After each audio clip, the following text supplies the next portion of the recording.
प्रभु यीशु मसीह के सामर्थी और तेजस्वी नाम में आज फिर दिनांक 3 नवंबर दिन बुधवार को हम आप सबका स्वागत करते हैं। आज के दिन का जो वचन है वो लिया गया है नीति वचन की पुस्तक, उसका 4वां अध्याय, उसका 9वां पद। वह तेरे सिर पर शोभायमान मुकुट बांधेगी और तुझे सुंदर मुकुट देगी।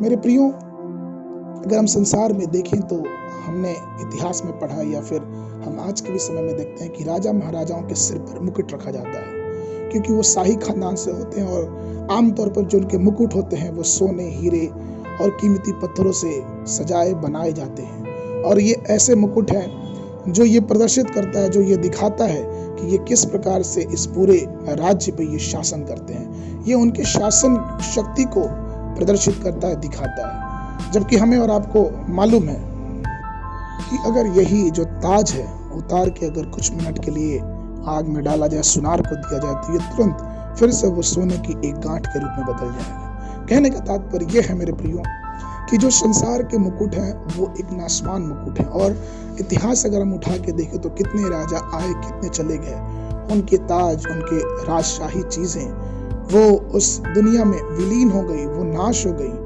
और लोग कई बार इस ताज के लिए युद्ध के मैदान में अपने प्राणों की आहुति दे दिए। और आज का भी समय लोग ताज के पीछे भागते हैं, उस ताज के पीछे जो नाश होने वाला है। लेकिन परमेश्वर का धन्यवाद हो, पवित्र शास्त्र बाइबल में परमेश्वर का जो वचन है वो भी हमें कुछ मुकुटों के बारे में, कुछ ताज के बारे में बताता है। और वो ताज नाश होने वाला ताज नहीं है। इसलिए तो पहला कुरिन्थियों की पुस्तक, उसका 9वां अध्याय, उसके 25वें पद में पौलुस कहता है, और हर एक पहलवान सब प्रकार का संयम करता है।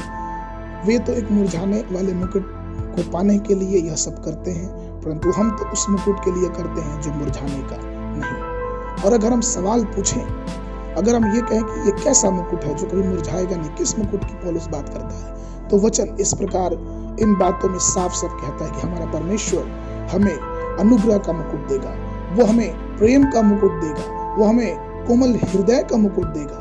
और वो ऐसे ऐसे मुकुट देगा जो इस नाशवान जो संसार है उसके समान नहीं होगा, क्योंकि वो मुरझाने वाला मुकुट नहीं है।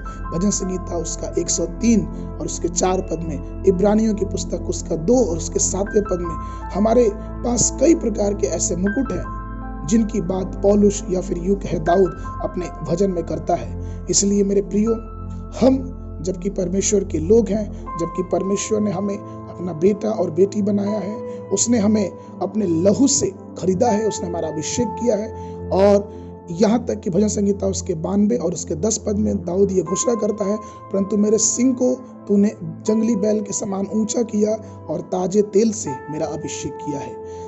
दाऊद को ये बात पता था कि किस प्रकार से परमेश्वर का जो मुकुट है वो अभिषिक्त मुकुट है, वो अनुग्रह का मुकुट है, वो कोमल हृदय का मुकुट है जो कभी मिटने वाला नहीं।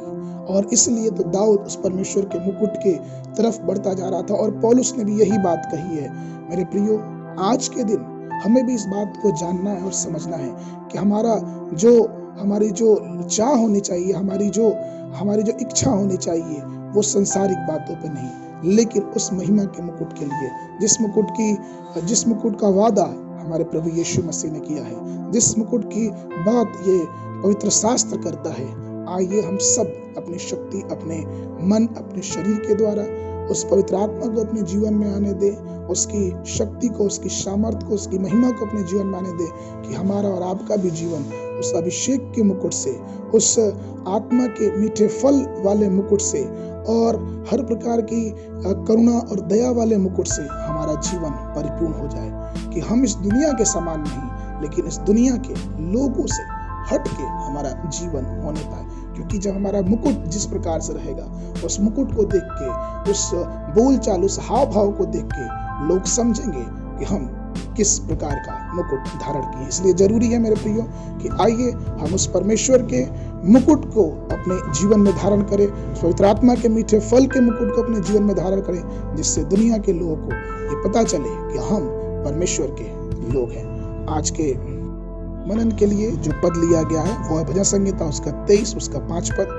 वचन इस प्रकार से कहता है, तू मेरे सताने वालों के सामने मेरे लिए मेज बिछाता है, तूने मेरे सिर पर तेल मला है, मेरा कटोरा उमड़ रहा है। परमेश्वर आप सबको आशीष देवे।